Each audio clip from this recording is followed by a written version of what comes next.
für mich eine unglaubliche Motivation gewesen, selber zu sagen, in meinem Leben habe ich auch Sachen, die im ersten Moment mich drücken, probieren mit einer Leichtigkeit anzugehen. Ich sage, es ist nicht immer einfach im Leben, ganz und gar nicht. Wir befinden uns auf einer Reise in Perfektion, die schlussendlich im Himmel wird sein. Aber ich bin überzeugt, Gott möchte uns helfen. Je länger wir mit ihm unterwegs sind, Sachen leichter anzuschauen. Vielleicht auch weniger in unser Herz hineinzulassen. Weil wir dürfen wissen, Gott ist da. Er hockt immer noch auf dem Thron und er wird das letzte Wort haben und es wird ein Gut sein. Jetzt geben wir doch noch all diesen recht herzlichen Applaus, die immer wieder die Predigt auf YouTube nachschauen. Es freut uns ganz fest. Habt ihr eingeschaltet? Seid ihr auch so ein Teil von unserer Kirche? Heute Morgen ist das Thema einfacher als erwartet. Ich bin überzeugt, wir erleben immer wieder Situationen, wo wir irgendwo reingehen und vielleicht Vorstellungen haben, wie es werden könnte. Vielleicht auch gewisse Ängste haben. Vor Sitzungen, vor Begegnungen, vielleicht vor Prüfungen, vor Sachen, die wir lösen müssen. Aber ich bin trotzdem überzeugt, dass wir dank Gottes Hilfe immer wieder erleben dürfen, wie es eben einfacher werden kann, als wir selber erwartet haben. Und wir wollen einsteigen in ein spannendes Versprechen, das da Gott eigentlich dem Prophet Jesaja gibt, wo ich aber überzeugt bin, das auch für uns gilt. Und zwar steht im Jesaja 2,4: Der Herr wird zwischen den Nationen richten und unter vielen Völkern Recht sprechen. Schwerter werden zu Pflugscharen und Speerspitzen zu Winzermessern umgeschmiedet werden. Keine Nation mehr wird gegen eine andere ziehen und sie werden nicht mehr lernen, Krieg zu führen. Also Gott sagt hier, eine Zeit vom Kampf ist vorbei. Es kommt eine neue Zeit. Speere werdet ihr nicht mehr brauchen, das werden so Winzermesser. Und als ich das so gelesen habe und mich auch ein bisschen mit dieser Bibelstelle beschäftigt habe, habe ich mich selber gefragt, wie vielfach bin ich im Kämpfen. Jetzt nicht in der heutigen Zeit mit dem Speer, es ist nicht so, dass ich so arbeite mit einem Speer und nachher alles, was mir nicht passt, mal den Speer vornehmen und dann mit dem Schild abwehren. Aber symbolisch gesehen, oftmals fallen wir so schnell in eine Haltung vom Kampf. Wir schauen vielleicht in die Agenda, wir schauen, was uns erwartet und wir machen uns parat, für dem Härten vielleicht entgegenzuwirken. Und ich will nicht sagen, es ist alles einfach im Alltag, ganz und gar nicht, aber probiere auch zu verstehen, oder immer wieder probieren, mich selber auch zu entscheiden, dass Gott da ist. Dass er für uns kämpft. Dass wir vielleicht oftmals dürfen die Speere, symbolisch gesagt, auf die Seite legen und sagen, ich tue mich auf Gerechtigkeit und Zusagen von Gott berufen. Ich gehe davon aus, dass es ein guter Tag wird. Ich gehe davon aus, dass es einfacher wird als erwartet. Und ich glaube, wir haben alle schon so verschiedene Situationen gehabt, oder? Wo wir irgendwo etwas hatten, und vielleicht noch sogar Leute haben gesagt, das wird ganz herausfordernd. Ich wünsche dir viel Glück. Ich hoffe, du wirst es packen. Ich denke an dich. Und dann gehen wir schon so mit einer Haltung rein, dass es sehr herausfordernd wird. Ich kann mich jetzt so erinnern an die Autoprüfung. Das war für mich ein unglaublicher Stressfaktor. Und zwar hatte ich so Angst, dann müssen sagen, ich sei durchgefallen. Oder? Ich war nervös. Und zwar bin ich sehr nervös, weil ich eben, wie ich wusste, ich möchte sehr gerne Auto fahren. Und ich habe schon Sachen organisiert mit meinen Kollegen, die nicht sie fahren werden nach diesem Termin.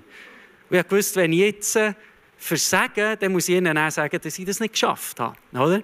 Ich weiss noch, es war am Morgen, es hat geregnet, wie verrückt. Ich habe in den News gelesen, dass es in Bern so gewissen Orten ein bisschen Überschwemmungen hatte. Und ich habe lange nicht gewusst, ich habe irgendwo nach dem Mittag Prüfung gehabt, ob ich überhaupt gehen kann. Oder nicht? Der Fahrlehrer hat sich dann so um die 9 gemeldet und hat gesagt, Mama, ist gut, ich habe grünes Licht bekommen, wir können ganz normal an die Prüfung. Wir sind zusammen dort gegangen und dort in das Prüfungszentrum rein und nachher waren wir dort im Warteraum. Auf einmal ist der Fahrlehrer gerufen worden, ich weiss nicht, ob das heute noch so funktioniert, aber er hat irgendwo müssen anmelden und hat auch erfahren, wer Prüfungsexperte ist. Und ich weiss noch, ich bin dann in diesem Räumchen gewartet, nervös, oder? Nochmal probiert, mich zu fokussieren und dachte, ja, es wird herausfordernd, aber mit gutem Fokus wirst du das schaffen. Immer wieder mir selber gesagt, du kannst das, oder kannst das. Dann ist der Fahrlehrer zurückgekommen in das Warteräumchen und er hat ein riesen Smile auf dem Gesicht gehabt. Dann hat er mir gesagt, Timon, also wenn das bei dieser Frau, die jetzt Prüfungsexpertin ist, verkackst, dann weiss ich auch nicht. Also du hast jetzt gerade einen Lotto-Sechser gehabt. Oder so eine Geschichte darf man ja erzählen, nach 10 Jahren ist ja das so verjährt, oder, was dem passiert ist. Oder? Und er hat gesagt, also ich habe noch nie eine Prüfungsexpertin, sie ist auch noch nicht so lange da, ich weiß auch nicht, wie lange sie noch bleiben wird, aber was so easy ist. Und ich dachte, okay, jetzt bin ich ja mal gespannt. Oder? Und dann bin ich dort beim Auto gewartet und auf einmal kommt so eine junge Dame zu laufen, mit sehr hohen Absätzen, Schuhe, italienische Wurzeln. Und ich denke so, oh, da ist auch jemand, der in die Prüfung geht. Und dann kommt sie zu mir und sagt, Herr Friedli, und gesagt, ja, ich bin Prüfungsexpertin. Und ich dachte, okay. Sind wir ins Auto reingestiegen, losgefahren. Und ich dachte, okay, was ist jetzt das? Irgendwo durchfahren wir die ganze Zeit gerade. Nicht das Abbiegen in den ersten 5 Minuten. Einfach Ampeln, bremsen, gerade fahren. Und ich konzentriert, oder? So, schau, mich fokussieren. Und irgendwann habe ich gleich gedacht, so, also, sie hockt schon da, oder? Und dann schaue ich noch über und ihr glaubt es mir nicht, sie ist dann aktuell im Spiegel, ihre Lippen und dieses und jenes am Eisen. Dann dachte ich, okay, jetzt verstehe ich, das wird ja so easy. Jetzt fahren wir da einfach und schön und dann schon bald müssen schauen, dass ich nicht dazu ein SMS schreibe und sage, ich habe es bestanden, sondern fokussiert bleiben. Oder? Eine sehr lustige Situation gewesen und genau so, ich muss nicht mehr erzählen. Ich bin durch die Prüfung durch, einfach, sie hat mir gesagt, alles gut, super gewesen, ja, die merci, und dann ist sie wieder davon gestempelt, oder? Und dann ist der Fahrlehrer gekommen, hat er es nicht gesagt, dann habe ich gesagt, ja, das war jetzt wirklich sehr einfach gewesen, oder? Eine lustige Geschichte, die ich nie mehr vergessen werde, wo ich aber auch dankbar bin. Und vielleicht ein bisschen im Lustigen, je länger, je mehr ich mit Gott unterwegs bin, merke ich, dass Gott gute Situationen bereit hat, wo wir vielleicht ängstlich reingehen, aber Gott sagt, schau, ich kann Sachen in Bewegung setzen, ich kann die richtige Person zur richtigen Zeit in dein Umfeld bringen und alles wird anders. Gott ist alles möglich. Und wir finden so viele Geschichten in der Bibel, wie ich glaube, auch Gott uns möchte ermutigen, dass wir es ihm zutrauen. Dass wir in Situationen gehen, die zwar scheinbar herausfordernd sind, die sich aber auch sehr einfach entwickeln können. Zum Beispiel lesen wir von einer Geschichte vom Volk Israel, ganz spannend, wo sie da zwar durch eine sehr schwere Zeit durchgegangen sind. Die Philister haben dann übernommen, sie sind irgendwie stärker geworden, das war das feindliche Volk der Israeliten und die waren wie im Kampf. Es war eine schwere Zeit, herausfordernd und viel Männer auch haben das Leben müssen lassen in dem letzten Kampf. Und die Israeliten waren so dunger wegen diesen Niederlagen. Aber es ist noch etwas dazugekommen, die Bundeslade, die ja zur Zeit von Moses gebaut wurde, ist ebenfalls gestohlen worden. Also die Philister haben die wie mitgenommen. Sie haben wie den Ort, wo sie bauen, dass Gott bei ihnen sein kann, bei ihnen wohnen kann, der ist wie weggegangen zum feindlichen Volk. Ich glaube, ich muss nicht mehr sagen, dass wir verstehen, dass das Volk Israel Zweifel hatte, Ängste hatte, nicht gewusst, wie können wir überhaupt dieser Gefahr noch entgegentreten, wie können wir das noch abwenden und die werden gäng wie stärker. Spannend war, als er die Bundeslade beim feindlichen Volk war, haben sie sie in den Tempel hineingetan von dem Gott, den sie dann angebetet haben. Das war eine Statue. Sie haben mal die Bundeslade dort hineingetan und am nächsten Morgen, als sie schauen, ist die Statue, die sie angebetet haben, Kopf voran am Boden gewesen, das lesen wir so in der Bibel, verneigend vor der Bundeslade. Sie haben nicht gewusst, was jetzt soll, was da passiert ist. Es ist noch weitergegangen. Wir lesen, wie es den Leuten, die dort in der Nähe gewohnt oder also mit dieser Bundeslade in ihrer Umgebung zu tun hatten, ging, wie schlechter ist gegangen. Wir lesen im 1. Samuel 5,6, wie steht, der Herr ließ die Einwohner von Ashdod und den umliegenden Dörfern seine Macht spüren. Indem er sie mit Krankheit plagte, viele litten plötzlich an sehr schmerzhaften Geschwülsten. Wir lesen also, dass Gott ganz klar übernommen hat.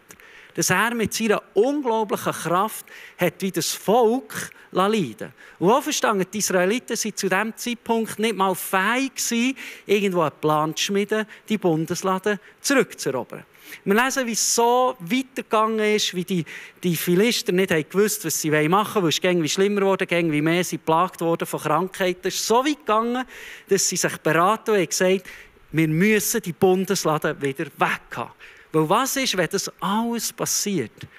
Weil der Gott der Israeliten das uns wie bringt, durch das, dass wir die Bundeslade haben, uns wie leiden durch das. Berater sind auch darauf gekommen, wir könnten das ja so machen. Wir lesen das in der Bibel. Wir können 2 Kühe nehmen, Nachher tun wir die Bundeslade wie dort drauf auf oder anhängen und lassen die Kühe einfach aus dem Dorf raus. Und wir lassen die einfach laufen. Wir sagen ihnen nicht, wo sie durch müssen. Und wenn die geradewegs zurück zu den Israeliten gehen, dann wissen wir, das ist der Gott der Israeliten. Das ist der mächtiger ist. Lieber die Bundeslade geht wieder zurück. Wenn aber die Kühe irgendwo noch ein bisschen Gras essen oder sogar wieder zurück zu uns kommen, dann wissen wir, das hat nichts mit dem Gott der Israeliten zu tun. Wir lesen nachher, wie sie das eine gute Idee gefunden haben. Das haben gemacht, die Kühe weggemacht, die Bundeslade angehängt, drauf da und die Kühe haben ziehen. Oder ihr glaubt es nicht, wir lesen es so in der Bibel, die Kühe sind geradewegs, ohne irgendeinen angehalten, direkt zurück zu den Israeliten. Wir lesen dann im 1. Samuel 6,13, wie steht, die Einwohner von Beth Shemesh waren gerade unten im Tal bei der Weizenernte. Als die Bundeslade kommen sahen, freuten sie sich sehr. Sind wir froh, haben sie sich überhaupt gefreut, in all dem Minden, was vielleicht auch sehr schwer war.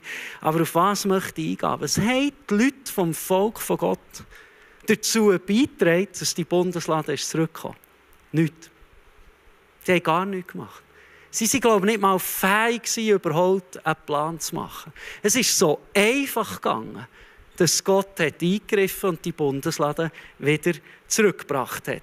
Gott hat das Unmögliche möglich gemacht. Gott, der sein Universum leitet, bin ich überzeugt, kann problemlos den Kühen sagen, wo sie durch müssen. Was wollte ich mit dem sagen? Ich glaube, symbolisch gesehen, für uns alle sind die Kühe bereits unterwegs. Die Kühe mit dem Segen von Gott, die kommen. Und manchmal gibt es Situationen, wo wir müssen kämpfen, standhaft bleiben. Aber ich glaube, Gott möchte uns alle ermutigen, zwischendurch ein bisschen loszulassen. Ihm das zuzutrauen, dass er einen Unterschied machen kann. Ihm zuzutrauen, dass er alles fest im Griff hat. Und bei mir ist es oftmals so, dass ich eigentlich viele Situationen erleben, die leichter sind gegangen, als ich mir es vorgestellt habe. Aber was passiert, wenn es durch ist, ertappe mich oftmals selber, wenn ich schon wieder daran studiere, am nächsten, der vielleicht ein bisschen herausfordernd ist. Und sofort wieder dem mehr Beachtung geben, als dass ich realisiere, dass Gott sehr viel hat verändert, sehr viel Segen gegeben, sehr viel Gunst auch hat gebrungen, obwohl es sehr viel herausfordernder am Anfang hat ausgesehen. Ich glaube, jeder Vater und jede Mutter wissen, von was sie reden, wenn wir so in die Phase kommen, wo die Kinder auf das Mal irgendwo zu breilen, haben wir überstanden und all diese Sachen. Oder? Und dann geht es ja los. Velofahren, Trottinett fahren, Schwimmen, Inlineskaten, Schienen, all das, oder? Wo gute Schweizer Kinder schon können sollten, bevor sie in die Spielgruppe kommen. Oder? Und dann kommt auf das Mal auch ein gewisser Druck, wo du merkst, ja gut, klar, sie lehren es ja den Kindern noch. Aber ich habe sofort sehr schnell gemerkt, nein. Da geht man direkt sehr früh mit diesen Kindern und dann schiesst man die ins Pool und dann schaut man, ob sie schwimmen können. Nicht ganz so natürlich, aber das Tempo ist hoch. Und ich habe mir dann gesagt, oder auch mit meiner Frau, der Tabea, zusammen, ja, wir schauen, wir machen nicht eine Sache daraus, aber wenn wir gewisse Sachen vielleicht priorisieren können, unseren 3 Töchtern probieren zu lernen, hilft es ihnen sicher. So haben wir entschieden, dass wir gesagt haben, okay, es ist eine gute Zeit, wir können günstig ein Bade ablösen und wir probieren einmal in der Woche mit unseren Mädchen zu schwimmen. Wir haben mir dann vorgestellt, okay, das wird jetzt ein Herzjahr. Das heisst, Woche für Woche. Schwimmlehrer vornehmen, sagen, oder wie bei Ice Age gibt es ja so die Filmszene, oder? Armzug, Beinschlag, oder? Ich habe mich schon gesehen, wie ich da mit einer Pfeife dort stehe und dann pfeife, nein, nicht so, das ist ein Eis, oder? Aber ich habe probiert, mein Bestes zu geben. Spannend war, wir haben das Badeabi gelöst. Und ich habe mich darauf eingestellt, was passiert. Wir sind einmal gegangen, die Woche darauf das zweite Mal. Und nachdem wir getäuscht haben, war es ein riesiges Sturm, was für eine Belohnung es jetzt gibt, weil alle 3 schon geschwommen haben. Und ich habe gedacht, okay, das ist ja gar nicht so eine Sache mit dem Schwimmen. Ich habe mich darauf eingestellt, dass wir jetzt ein Jahr lang kämpfen, ein Jahr lang probieren, Spass nicht zu kurz zu kommen, Sachen weiterzugeben, aber gleich auch das Ziel nie ganz verlieren. In so vielen kleinen Situationen habe ich schon erleben, wie ich zwar Respekt hatte, aber Gott hat gesagt, halt, ich bin an deiner Seite. Die probieren als Familie, mich zu achten, zu ehren, zu priorisieren und ich kann Sachen unglaublich beschleunigen. Als ich so ein bisschen an diesen Sachen herumstudiert beim Vorbereiten für die Predigt, habe ich auch gemerkt, es gibt so viele Situationen, was leichter ist gegangen, als wir eben erwartet haben. Und selber ist mir so ein bisschen die Kampagne vom BFU dann zumal in den Sinn gekommen, die einen oder anderen kennen es noch, «Slow down, take it easy». Vielleicht sagt das der eine oder andere noch etwas. Es war eine Kampagne, wo man die Autofahrer ermutigen wollte, ein bisschen runterzukommen. Und ich weiss noch, sogar in dieser Zeit, aber auch heute kommt mir das manchmal noch in den Sinn, zu sagen, okay, die Welt, der Druck, den die uns sagen, das musst du können, das musst du erreichen, das wird gefordert sein. Für ein das Gespräch kannst du so und so qualifiziert sein. Aber ich glaube, Gott schaut weg von dem. Gott will uns helfen, manchmal auch ein bisschen runterzukommen, den Speer beiseite zu legen und uns mehr auf seine Versprechen zu konzentrieren, als wir uns vielleicht oftmals selber dafür haben. Ich glaube, Gott liebt es, mit uns vorwärts zu gehen und uns immer wieder zu ermutigen, gross denken, das Beste aus dem Tag rauszuholen. Aber manchmal bin ich der Überzeugung, wünscht sich Gott auch, dass wir den Mut entwickeln und sagen, ich habe Gott an meiner Seite. Ich habe eine Beziehung zum Vater im Himmel, der die Welt erschaffen hat, der uns alle wunderbar, einzigartig und genial erschaffen hat. Und uns vielleicht auch ein bisschen sagen, kommt oben runter. Ich bin immer noch der auf dem Thron hockt. Ich bin immer noch der, der es im Griff hat. Und wir dürfen eben das Ganze vielleicht manchmal auch ein bisschen leichter angehen. Ich möchte euch das vielleicht auch noch schnell ein bisschen bildlich darstellen. Ich bin überzeugt, so viel hat mit einer Priorisierung zu tun in unserem Leben. Mit einer Priorisierung, auf was fokussieren wir uns zuerst, auf was, vor allem auch, was gewichten wir mehr in unserem Leben. Ja, hier Behälter soll so ein bisschen symbolisieren, die Kapazität, die wir haben in unserem Leben, und wir können die füllen jetzt hier mal mit diesen Golfbällen und rein tun. Und dann ist das Gefäß hier mehr oder weniger voll. Als nächstes sage ich nachher, kommt das Nächste in mein Leben. Ich habe hier ebenfalls noch Sachen drin tun.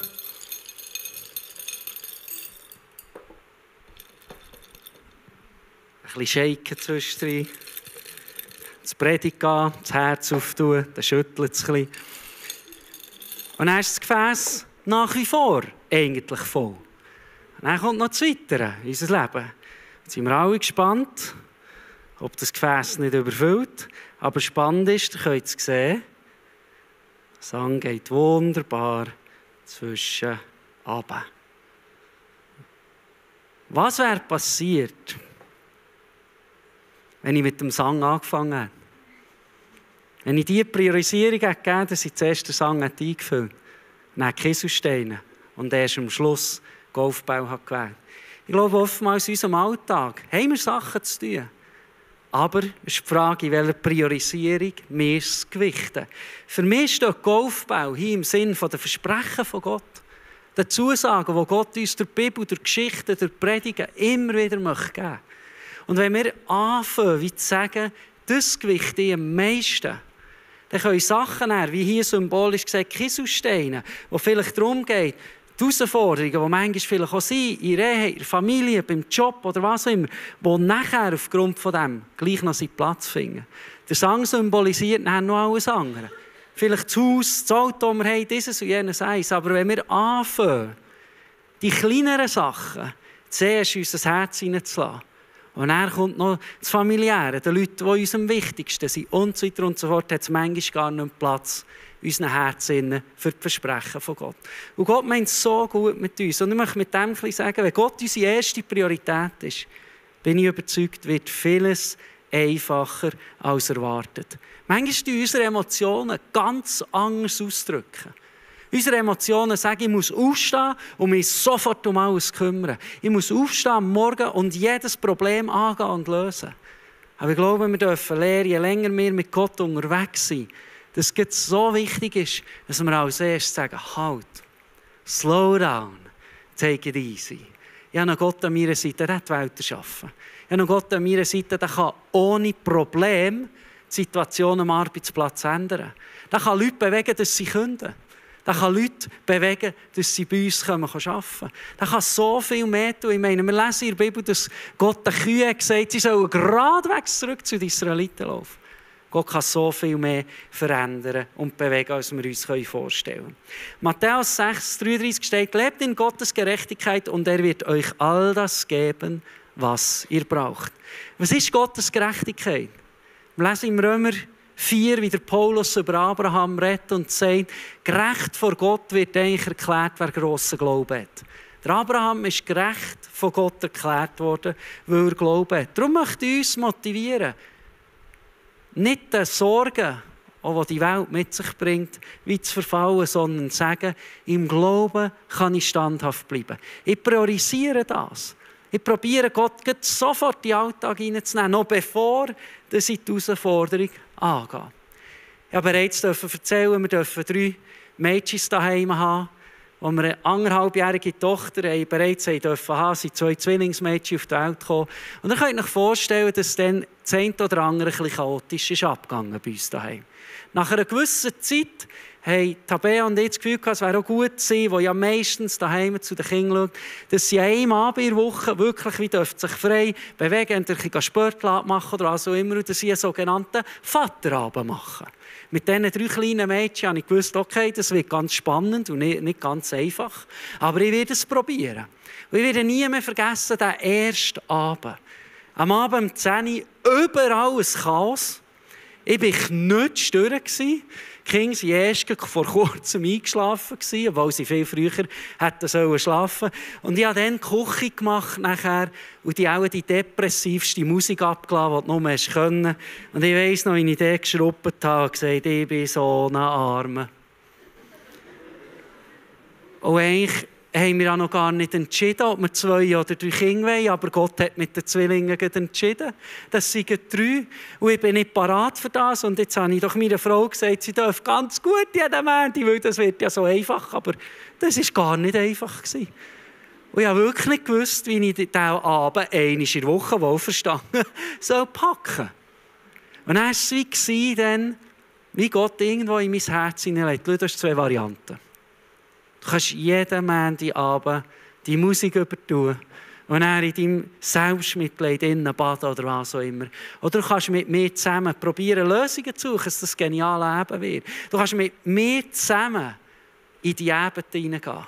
Du kannst mit mir zusammen, glaube ich, die Ebene auch ganz anders erleben. Obwohl es oftmals so herausfordernd war, habe ich gespürt, dass eigentlich die Ebene gar nicht so schlimm war, sondern sich zu einem riesen Highlight entwickeln, wo wir glaube ich, auch die Beziehung von mir und den Mädchen können stärken können, bödeln, weil wir ganz lustige Sachen entwickelt haben, so dass es allen Spass macht. Und ihr habt nie mehr vergessen, wie Gott hat gesagt, du hast 2 Varianten. Ich werde immer bei dir sein. Ich habe dich auch nicht weniger gern wegen dem. Oder sehe dich auch nicht weniger. Aber du mich einladen in den Abend. Probier es, das Gute zu sehen. Probier davon auszugehen, dass es gar nicht so schwierig ist. Und dann werde ich da sein und glaube, den Unterschied machen können. Und so habe ich auch erleben, wie die eben, wie gesagt, zu einem unglaublichen Highlight sie wurden, obwohl es manchmal trotzdem herausfordernd war. Matthäus 11 sagt Jesus zu uns, dass es eigentlich sehr leicht ist. Spannend ist aber, dass wir vorher lesen, wie Jesus sagt, wenn ihr ein Leben mit mir geht, wenn ihr ein Leben mit mir lebt, dann wird auch Widerstand kommen. Es werden nicht alle für euch sein, es werden Leute ganz klar gegen euch sein. Ihr werdet an Fronten auch herkommen, gerade weil ihr euch zu mir bekennen. Spannend ist aber, dass im gleichen Kapitel Jesus ein bisschen später Folgendes sagt. Kommt alle her zu mir, die ihr euch abmüht und unter eurer Last leidet. Ich werde euch Ruhe geben. Vertraut euch meiner Leitung an und lernt von mir, denn ich gehe behutsam mit euch um und sehe auf niemanden herab. Wenn ihr das tut, dann findet ihr Ruhe für euer Leben. Das Joch, das ich euch auflege, ist leicht. Und was ich von euch verlange, ist nicht schwer zu erfüllen. Spannend ist, wie Jesus sagt, direkt nachdem wir herausgefordert werden, wie er sagt, eigentlich ist es leicht. Das ist gar nicht so eine Sache.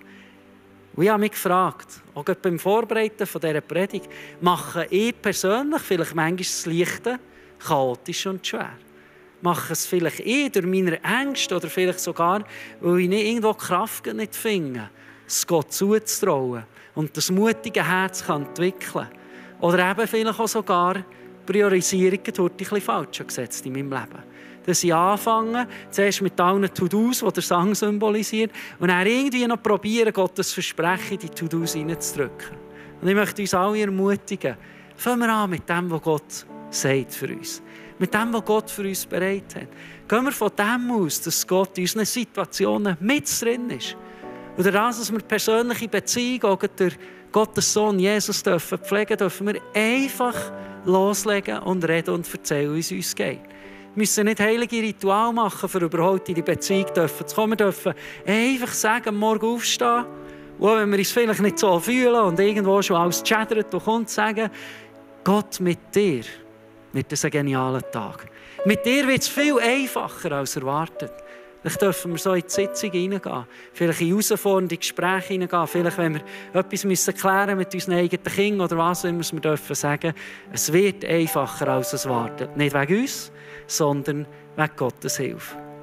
Ein Freund von mir, der ebenfalls längere Zeit auch Pastor war von einer Kirche, Familie hat, 2 junge Gielen, voll im Leben steht, auch für mich ein Vorbild war, wie er immer vom Guten ausgegangen ist, positiv unterwegs war und Gott so viel zugetraut hat. Hat mir vor kurzer Zeit ein schockierendes SMS geschrieben. Er hat geschrieben, dass er eine schwere Diagnose hat bekommen und ihm diverse Chemotherapien bevorstehen.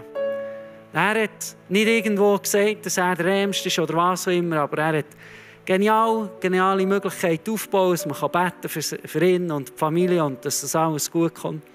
Und im Dialog von verschiedenen Stufen, die er jetzt durchmachen muss, schreibt er mir auf das Mal, als ich wieder gefragt habe, geht es, schafft es als Familie, wie geht es mit allem, hat er mir geschrieben, bis jetzt läuft alles weiterhin sehr gut. Es hat schon ein paar Nebenwirkungen, aber auf die Intensivität der Behandlung kaum ein Redewert. Darum, mir geht es tipptopp. Ich habe das gelesen und gedacht, dieser Mann ist ein Vorbild für mich. In all dem Herausfordernden hat er es geschafft, mich zu ermutigen und zu sagen, okay, es stürmt in meinem Leben.